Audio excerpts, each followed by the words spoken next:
Next question. There was recent news about combatives in the SEAL teams. What was the evolution towards MMA?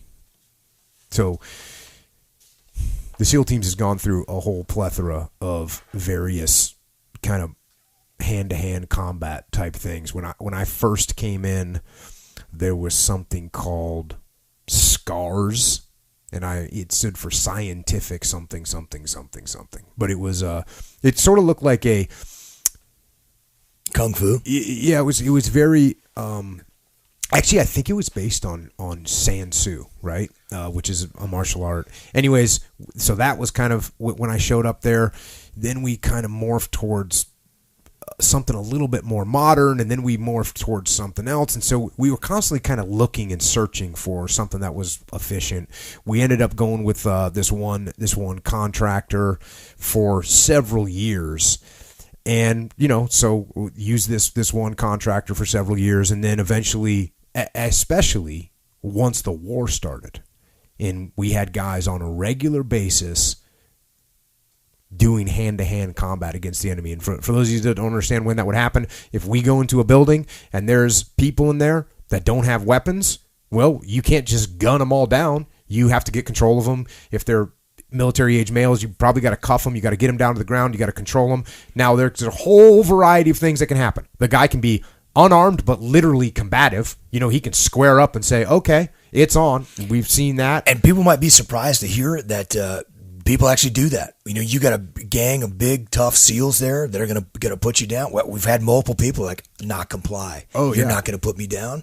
And it doesn't usually go too well for them. So that's one end of the spectrum. Then you go down the spectrum where it's someone that just is scared and they're frozen with fear. So, but you're yelling at them to get down in Arabic, which is, your Arabic's not great. You're yelling at them. They're scared. They freeze. So now what are you going to do?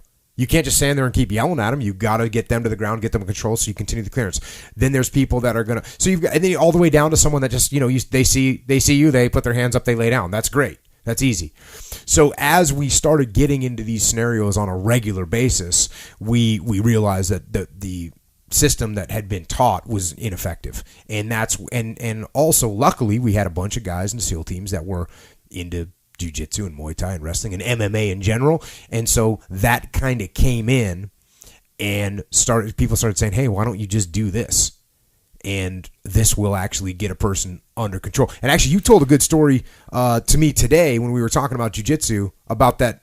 Tell that. That's a good little explanation of where we were and where we got to. Yeah, in my first platoon, we went through that training, and that was our prisoner handling training. So that's what we did, and that's what we practiced handling prisoners and searching them and putting them on the ground, all that stuff, handling them. And so we're told this is the way to do it. This is well.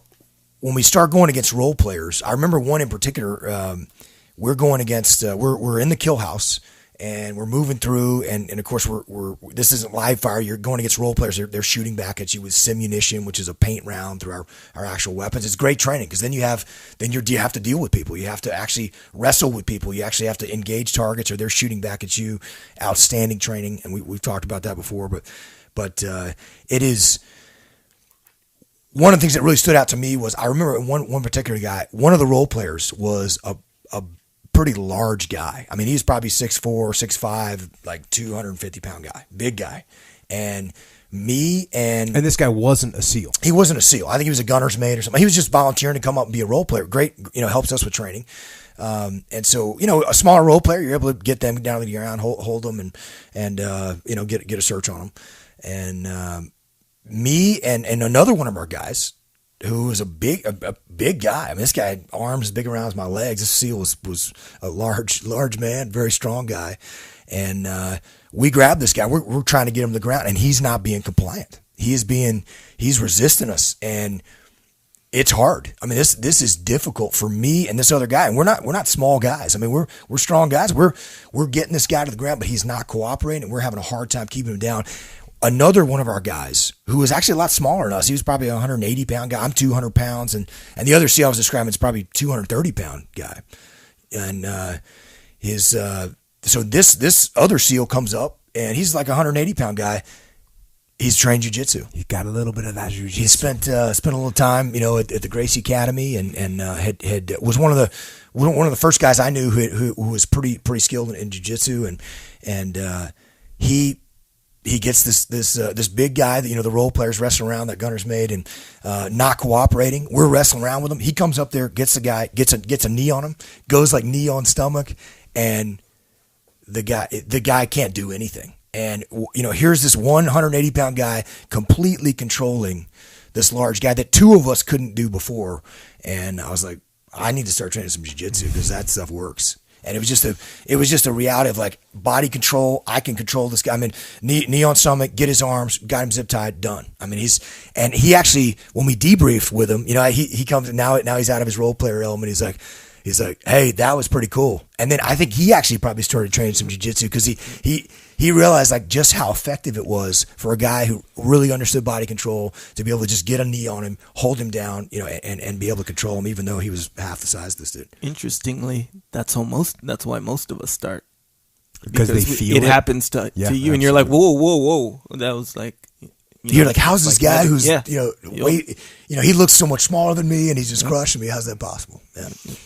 So that was, and that case that you just described happened, like, every day in the SEAL team, somebody else that knew some jiu-jitsu, would have that scenario happen, and eventually the correct answer rises up, and people say, hey, look, this is working, this is not working, and so that's how we ended up with more of an MMA-based approach, because it's not just pure jiu-jitsu, it's everything. It's Muay Thai, it's boxing, it's weapons retention pieces to it. It's hitting people, learning how to hit people with your gun, what we call a muzzle strike, which is, again, this is one of those things where we kind of would be told that the muzzle strike would just... It will kill people. Yeah, it would kill people, or is going to definitely incapacitate them instantly and knock people out. And the fact of the matter is, and I know Leif and I have seen... I don't even know how many people I've seen muzzle strikes over and over and over again. And it just, the amount, I don't even think I ever saw an actual knockout. I mean, you see some damage, it hurts, and it cuts the person's face open, and it makes them bleed everywhere, and it's a complete nightmare, and you have to take them to medical, and it's just a bad thing. Whereas somebody that knows a little bit of MMA can go in and get control of these people and take them down, and it's no factor. So that's what ended up taking over, and it's definitely a good thing and a positive thing, and it's been cool to talk to the guys that are now carrying on with the program.